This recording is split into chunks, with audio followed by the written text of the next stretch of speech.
Professor practice എന്ന് പറഞ്ഞൊരു system വന്നിട്ടുണ്ടല്ലോ.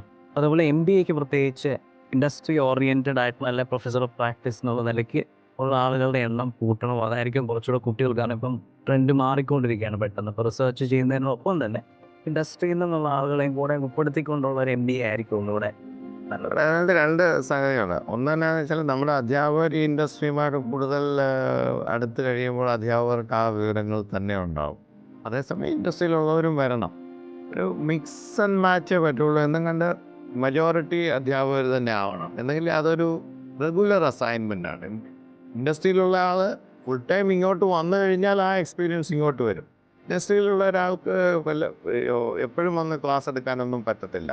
അപ്പം അങ്ങനെ അവരെ കൊണ്ട് അത് ആ ഒരു റെഗുലറായിട്ടുള്ള ഒരു ടീച്ചിങ് ലേണിംഗ് പ്രോസസ്സിൻ്റെ എല്ലാ കാര്യങ്ങളും ചെയ്യാൻ പറ്റത്തില്ല. പക്ഷേ അവർ ഇതിൻ്റെ ഭാഗമാക്കാകാനേ പറ്റുകയുള്ളൂ. പക്ഷേ ഇനിയിപ്പോൾ പേഴ്സണൽ പ്രാക്ടീസായിട്ട് ഫുൾ ടൈമായിട്ടൊക്കെ ഉള്ള ആളുകൾ വന്നു കഴിഞ്ഞാൽ ചിലപ്പോൾ പ്രയോജനം ഉണ്ടാവും. പക്ഷെ അവർക്ക് ഒരു അക്കാഡമിക് ഒരു ഒരു ഇൻക്ലിനേഷൻ ഉണ്ടാവണം. അതല്ലാതെ ഇൻഡസ്ട്രിയിലുള്ള ഒരാൾ തന്നെ വന്ന് ക്ലാസ് എടുത്തത് കൊണ്ട് പ്രയോജനം ഉണ്ടാവണമെന്നല്ല.